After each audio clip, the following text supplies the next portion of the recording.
અને આવી રીતે રામદેવજી મહારાજ પરચાવતો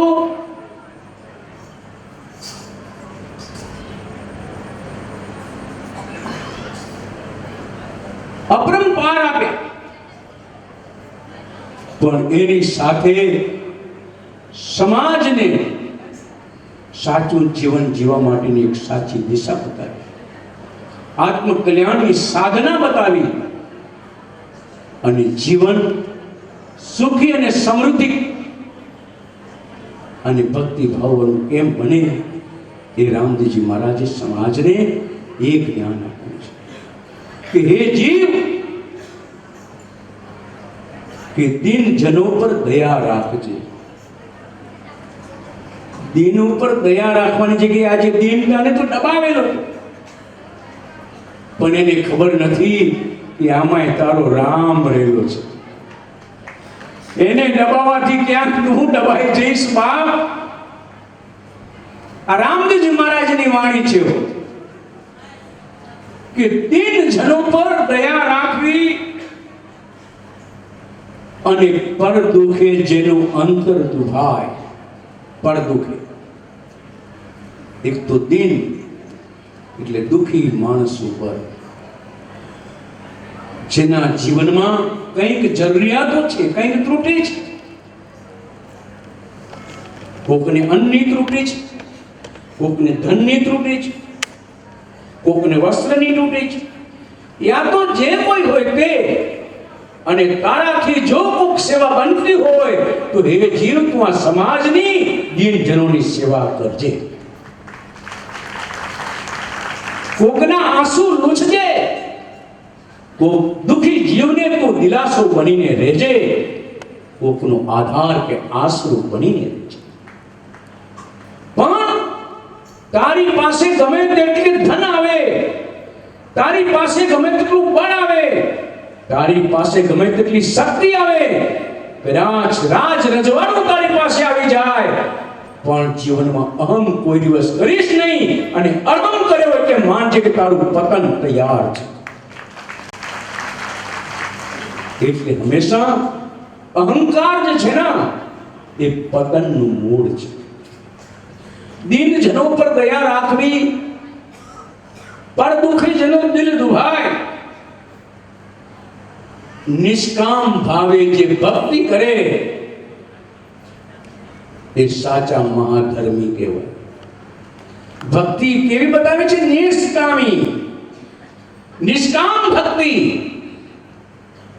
અને આજે તો જરા ક્યાંક વાંકું વળવાનું આવ્યું તો મેં તો બહુ સેવા કરી, બહુ. હજી સેવાની ખબર નથી કે સેવા એટલે શું. હે, સેવા તો જેને કરી છે ને જીવનમાં કોઈ દિવસ એને કહ્યું નથી કે મેં આ સેવા કરી છે. અને કરવા વાળો કોઈ દિવસ કહેતો નથી. પરંતુ ઘણી વખત એવું બને કે માં ઉંબરામાં હોય અને દીકરો શોધવા જાય ડુંગરામાં. માં ઉંબરામાં હોય અને શોધવા જાય ડુંગરામાં. પણ એક ડોશીની વાત મને યાદ આવી ગઈ. ભલા એવું થયું એ ડોશીમાં કથા સાંભળવા જાય અને કથામાં એક દિવસ કથાકારે એવું કહ્યું, તમે સાંભળજો, કે ખોવાયેલી વસ્તુ વગેરે છે અજવાળામાં મળે. હવે બન્યું એવું કે ડોશીમાને કંઈક શાકભાજી લેવા જવાનું. એમાં આગળ તો શું લાકડાના કોઠાર આવતા અને એમાં બધું મૂકતા. હવે માળી પટવામાંથી પેલું આગળના જમાનામાં તો બહુ હાચી રાખતા બધું. હા, એમ કે રોટલો જમવાનું પણ પડદામાં રહીને, ધનને રાખવાનું પણ પડદામાં ખુલ્લું ન કરાય ને તો મરી જવાય. પણ આજે તો અન્ન બી ખુલ્લું હે લારી પર, ચટાકેદાર પેલા જીભ તો આમ થતી હોય. પણ એ પતન છે બાપ, પતન છે. અમારા પૂર્વજો તો એમ કહેતા કે તમે જ્યારે પણ પ્રસાદ લેવા બેસો ને ત્યારે કેવલ તમારા પ્રભુની સાક્ષી રાખજો, બાકી કોઈની સાક્ષી રાખશો નહીં. અને આજે ઓહો શું પાણીપુરી! ઓહો આ મસાલા ઢોસા તો બસ એના જો. અને ફાફડા ને જલેબી તો જય અંબેની. સાચું આ મોઢામાં છે ને. હા, અને મને તો પેલા નામ નથી આવતા, હું કહેવાય એ મને ખબર નથી, એટલું સારું છે નથી એ. હા, એવા બધા નામ હો. અને આમ ઓહો એવું આમ, અરે ભલા આ તું પ્રસાદ નથી જમતો, પાપ જમે છે, પાપ. કારણ કે એ અન્ન દૂષિત છે અને એ તારા કોઠામાં જશે, તારા મન અને બુદ્ધિને બગાડશે. બાપ, તારામાં વિનય, વિવેક, વર્તન, વાણી, પ્રેમ, દયા, ક્ષમા તારા જીવનમાં કોઈ દિવસ નહીં આવે. માતા પિતા ભાઈ બહેન પર તને કોઈ દિવસ લાગણી નહીં થાય. કદાચ તારા ઘરમાં પત્ની હશે ને તો તે પણ તને પ્રિય નહીં બને, કારણ કે તારા પેટમાં એવું અન્ન ગયું છે. 100 વાર વિચાર કરજો તમને હું જે કહું છું એ. હવે ડોસી માનો બટોમાંથી રૂપિયો પડી ગયો, રૂપિયો પડી ગયો. ડોસી મને પેલી કથાકારની એ વાત યાદ આવી ગઈ કે ખોવાયેલી વસ્તુ લાકડા વાળા અજવાળામાં મળે. તે બાર છે ને તે પંચાયતના ફાનસ રાખવામાં આવતા આગળ. એ મારી પંચાયતના ફાનસ નીચે મંટોળામાં રૂપિયો હોતે. એમાં ભરત અને મહેશ જેવા 2-4 છોકરા નીકળ્યા કે મારી આ તમે શું હોતો? તું કે બેટા મારો રૂપિયો પડી ગયો છે. બિચારા એ હોતવા લાગ્યા, ધૂળ બધી ધોઈ નાખી, પણ રૂપિયો ક્યાં જડ્યો? પછી એમાં એક છોકરો બહુ હોશિયાર, ભરત જેવો. હા, લાકડા વાળાનો છોકરો બહુ હોશિયાર હતો. એ કે પણ મારી આ તમારો રૂપિયો પડી ક્યાં ગયો? તો પડ્યું મારા કોઠાર પાસે. અરે પણ મારી જો કોઠાર પાસે પડ્યો હોય તો અહીંયા કલાકોના કલાક અમને હું કામ ચૂંથાવ્યા કરવા માટીને મંટોળું? તો પણ કથાવાળાએ કહ્યું હતું કે ખોવાયેલી વસ્તુ તો કે અજવાળામાં મળે. અરે પણ ત્યાં ખોવાયેલું છે ત્યાં અજવાળું કરો ને ત્યાં મળશે, બાકી આમ ભટકવાથી નહીં મળે, આમ ખોરવાથી નહીં મળે, પણ જ્યાં ખોવાય છે ત્યાંથી મળશે. બાપ, ત્યાં વગર ક્યાંય નહીં મળે. આવો જાણે જા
નથી કોઈ આપણું.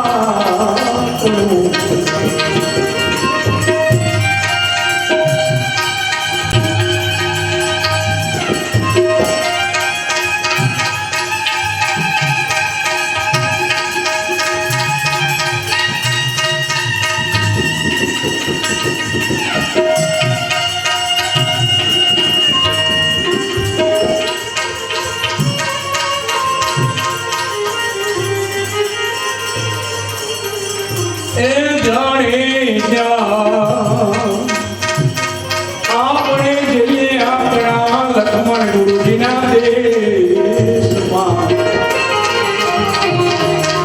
ગુરુજીને લડી લડી લાગીએ પાર. એ જાડે જા એ હાથ રે મૂકે ગાયા થાય મની. અને આ જીવના આવા ગમન મટી જાય. એ જાડે જા પરદેશમાં નથી કોઈ આપણું.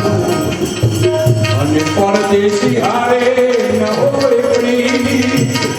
એ જાડે જા એ દેશી રે મળે કોઈ આપણા દેશના. અને કરીએ જય દલરા કેરી વાત. એ જાડે જા પરદેશમાં નથી કોઈ આપણું. નથી કોઈ આપણું.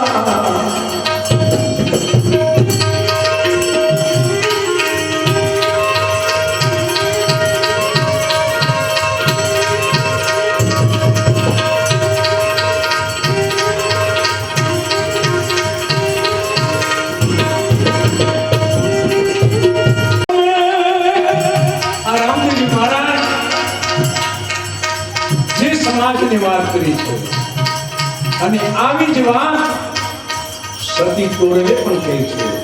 આવી જ વાત સતી લોહીને પણ કહી છે. આવી જ વાત સતી દારૂબાઈએ પણ કહી છે. અને તમે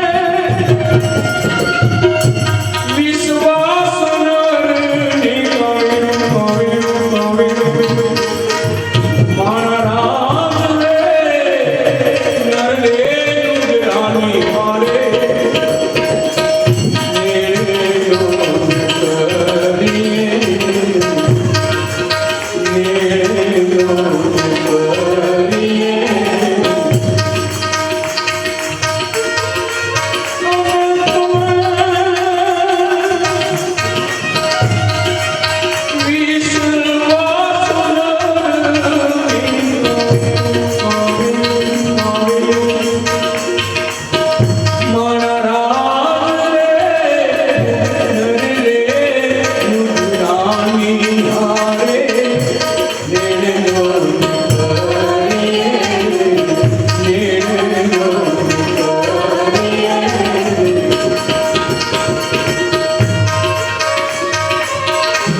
ગુરુદ્વારે કેવા કેવા આવતા હોય એની આ વાત છે.